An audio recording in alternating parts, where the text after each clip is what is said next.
Et on en parlait dans le journal, ce sont les attaques les plus meurtrières depuis 2020 dans la région du Haut-Karabakh. Des affrontements engagés par Bakou qui ont éclaté à la frontière entre l'Arménie et l'Azerbaïdjan dans la nuit du lundi 12 au mardi 13 septembre. Le Premier ministre arménien Nikol Pachinian a fait état dans la matinée hier de la mort de 49 militaires arméniens. De son côté, l'Azerbaïdjan parle de 50 soldats azéris tués dans des affrontements. Et pour en parler, nous retrouvons l'ancien député et ancien maire de Sarcelles, président du Cercle d'amitié France-Artsakh, François Pupponi. Bonjour.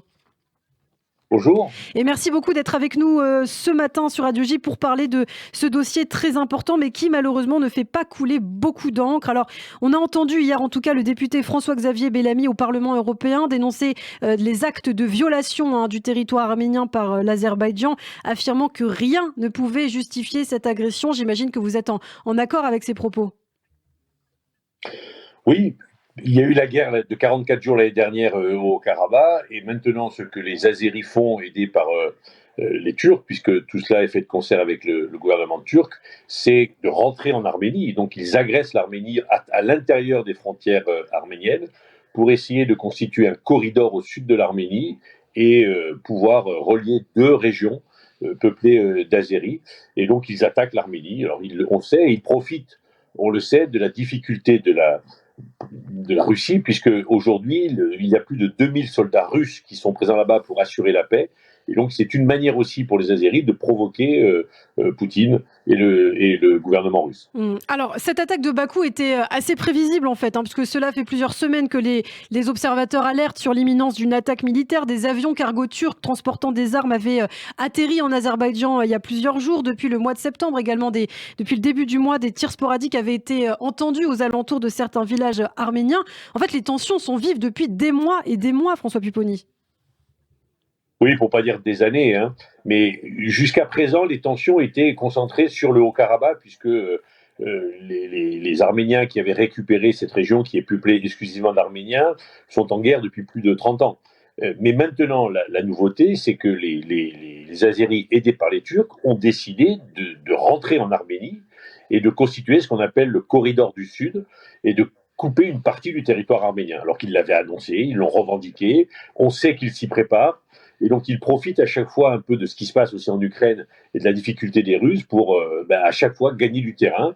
Et donc, on craint tous une invasion. On sait que les Azéris la préparent depuis longtemps. On craint bien entendu tous une invasion du territoire arménien.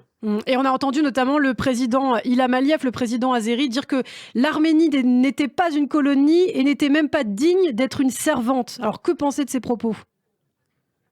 Mais vous savez, le génocide des Arméniens a commencé en 1915, et on a tous le sentiment, en tout cas les Arméniens le pensent et moi je le pense avec eux, que Aliyev est en train de vouloir continuer ce qui s'est commencé en 1915. C'est-à-dire qu'il ne veut plus d'Arméniens là-bas, il le dit, il avait dit d'ailleurs du Haut-Karabakh qu'il allait les chasser comme des chiens, il a dit à son peuple « je vous l'avais promis, je l'ai fait ».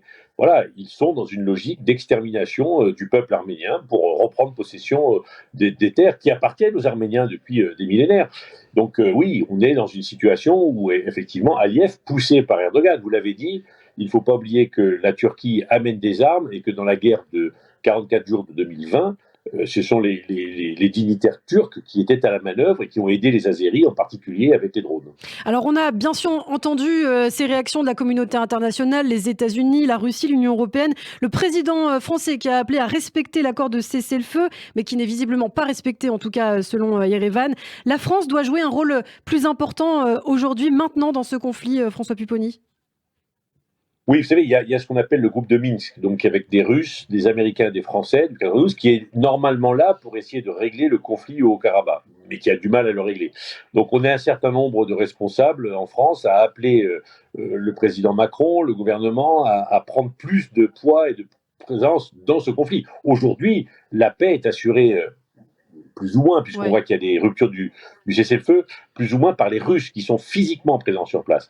Et donc, ce que la revendication, y compris des Arméniens, mais aussi du Haut-Karabakh, c'est qu'il y ait une force d'interposition avec laquelle la France pourrait participer, ou d'autres pays européens soient présents pour aider les Russes. Parce que le risque, c'est que les Russes, étant eux-mêmes en difficulté avec la guerre en Ukraine, puissent à un moment moins être présents en Arménie. Et ce jour-là, on sait très bien que le jour où les Russes lâchent un peu leur présence, eh bien les Azéris en profiteront pour entrer en Arménie. Donc oui, on est convaincu que la France doit retrouver un jeu et un rôle important. Le président Macron est exemplaire dans ce dossier. Je n'en dirai pas plus du Quai d'Orsay, qui est une position qui est parfois un peu trop pro-azérie et que les Arméniens contestent. Il faut que la France redevienne l'ami de l'Arménie et l'ami du Haut-Karabakh. On peut sentir quand même une certaine timidité de réaction de la part de la France, du gouvernement français face à ce qui se passe en Arménie. Comment expliquer ce silence aussi de la communauté internationale? Puisqu'on l'a dit, ça fait des mois que ça dure, qu'il y a ces tensions, qu'il y a ces attaques, destruction du patrimoine également culturel et religieux de l'Arménie. Comment expliquer véritablement ce silence? Des enjeux économiques sont évidemment en jeu, on imagine bien. Vous savez, le conflit au Karabakh et en Arménie, effectivement, intéresse peu l'Union européenne, et c'est pour moi un drame, une catastrophe. C'est inadmissible.